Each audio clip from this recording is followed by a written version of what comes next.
Hi, I'm Scott Peper. This is the Real MFer series, and today I have Matt Vetter with Schafer Construction with me, and we are going to start a new series called Ask the GC. We get questions all the time, and I can offer my best perspective, but the truth is I'm not a general contractor. So I came up with 4 or 5 questions here that are the common things that I hear quite a bit, and I kind of want to just shoot these off to you in a quick fashion, and you kind of give me a quick answer, and we'll get some of this out. You got it. Let's go. All right. What's more important, performance or price? So here's the way I look at it. We in the construction industry, we do not set pricing, period. We simply collect what the market is putting out there. And we all charge different fees, subs charge different fees, there's different markups, I get that. But for any given project, pricing shouldn't swing very widely throughout different trades, throughout even different GCs. So as long as it's not wildly out of line, the price that is, I will always fall back on performance, and I'm going to one up that on relationship, because that's how we build effectively. Follow up to that. In your mind's eye, what is that range of pricing? Is it a couple percentage points? Is it double-digit percentage points? What is that range that someone should be in, or the range before you think they're too high or too low? I'm giving away all my secrets here, but I think if you're within 10% of each other, in my mind, that's basically the same number. And we don't do well in low bid work. And this is why. And it's not because we're overpriced, but I don't like that mentality that it breeds. So I would much rather go to bat for a carpenter, let's say that I know, like, and trust. I'll go to bat to an owner and say, yeah, he may be 10% higher. He may be 15% higher, but I know the performance will be there. I can stand behind this company and I can look you in the eye and guarantee you that the results we're going to produce are exactly what I'm telling you we will today. All right. Question number 2. Why don't you pay me faster? Because that's the shitty reality of our industry. And I recognize it. We as general contractors, we basically force our subs to act as a bank sometimes. We at Schafer Construction, we push very, very hard to force 15-day net terms with all of our contracts to our clients. When we are able to do that, which is most of them, frankly, we're able to pay our subs and our vendors within a 20 to 30-day window from the day they submit their invoice. And that's our goal. So the way I look at it is, if you as a sub have your suppliers and you've already built those relationships, you're going to have payment terms with them.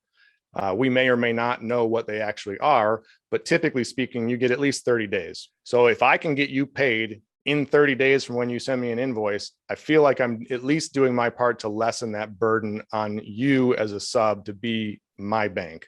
And by the way, I think from my experience or conversations, I would say any time that someone can get paid within 20 to 30 days would be much more the good and not the norm. So I think that would be very favorable. All right. In line with the last question, but different, is, so you're the big company. Why do you make me wait? If you get paid or you don't get paid in 20 or 30 days, why don't you just pay me within 20 or 30 days anyways? That's an easy one for our case. We're not the big company. You are. Typically, our subs are far bigger companies than we are. On the flip side to that, I also recognize the intent of the question, and we do have credit lines of our own. And usually it's a gut check call, right? If something goes wrong and we're not getting paid, I can dip into that credit line of my own to keep you whole as my subcontractor partner. We, knock on wood, we don't run into this a lot where we're not getting paid, because we're very selective about who we enter into contracts with on the ownership side. And if it goes back to what we talked about before, if you don't fit our values and our vision as an owner, we probably aren't the right team to partner up with. And that helps to alleviate that issue. What if your project manager or your superintendent is the problem? They're inexperienced, they're submitting things late, they're not managing the other trades, and it's really apparent to everyone else. But we as a subcontractor don't want to make those complaints because in fear they're going to make our life terrible. Or worse, we do bring it to you, you may not believe us, you have a conversation with them, and then they make our life terrible too. What's the best way to handle that? Rip the damn Band-Aid off. Call me, come find me. We'll go to lunch. We'll go get a beer. You have to come to me, because I rely on my trusted subs to be my eyes and ears in the field as much as I rely on my PMs and my superintendents. And I can't be in all places at one time. So if you're seeing something that you think is having a negative effect on the project, on the end result, or on even on relationships in the field, you got to just rip that Band-Aid off. You got to come to me. You know, I'm a very approachable owner in that sense. Will I take your word as gospel and run with it? Of course not. But will I take your word and then go talk to my people and you know, analyze what's going on here and work to get an amicable solution for everybody? Absolutely. And if that conversation results in one of my guys or my people being shitty now to you or your team in the field, well, then I have a problem internally, a big one. And that goes back to the core values conversation. And then it's a real easy thing for me to handle internally. Is there anything you do, Matt, up front prior to a job starting or before there ever could be a problem to just sort of lay the ground rules of, hey, if anything needs to happen, or just give someone an impression that they can come to you, or let them know in a transparent way in front of everyone? Or that's a great question, Scott. And to be honest, I've never even thought about doing that. I probably should. So, you know, in my case, it goes back to a lot of our team we've worked with for a very long time. So people just know me, they know how I operate, but you kind of just got my wheels spinning on how to convey that sense of urgency and openness to new trades that we work with. I'll be putting that on an agenda for a staff meeting. Well, it's interesting. Where it came from, the first time it ever happened, I'll tell you the story. It came out of basketball. Our coach in college, he had to go away in the middle of the season for a week. He had a personal matter he had to deal with, and we were middle of games and we had practice, and we had the assistant coaches, and we were all close with them, but our head coach was the guy. Like, it was clear he was there. Well, when he left, he brought everyone together and he said, these are my expectations of you all as players. And by the way, this is what I've told my coaches are my expectations of them. So when I get back, they're going to hold you accountable and you're going to hold them accountable. And this is the rules that we all try to operate under. This is our guidance. This is our company. This is what we believe, or this is our team. You know, this is how our philosophy is. And these are my expectations. He told us all from the beginning. So before he was gone, it was clear and it was said in front of everyone, and it really resonated with me. And I can tell you, it drove our behavior from a bunch of lunatic basketball players in their, you know, high teens and 20s. We definitely were there, and it was a great week. I remember, I'll never forget it. It was a great week, and the coaches were different. And it was from literally that one meeting conversation that he had had. You know, I think it's a great idea.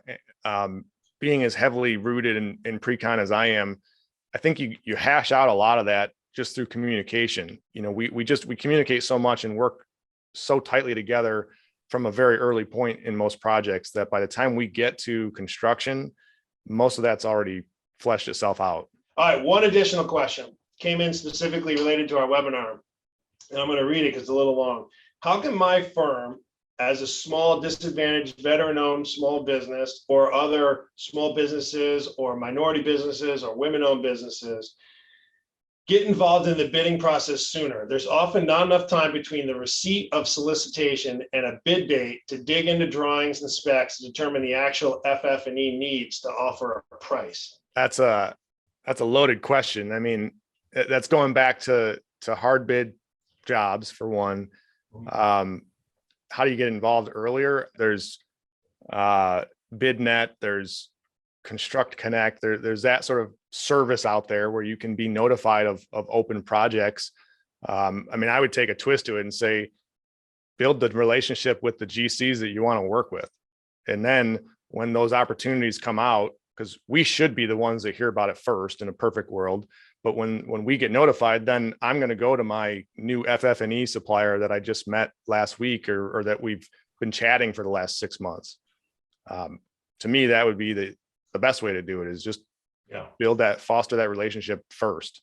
Well, Matt, I think this has been awesome. I really appreciate the time you spent today. I like how we went through these little different sections, and I really like the concept of Ask the GC. Maybe it's giving me an idea now too of ask the sub. Maybe I should bring a sub on and create some GC questions and do the same thing. I think that'd be a great idea. I appreciate everyone for joining us today. Thank you very much. Matt, I really am grateful for the time you've given us. I think the information and questions you've answered can certainly help people come up with different and new approaches. And I just really want to say thanks a lot, man. I appreciate it a lot.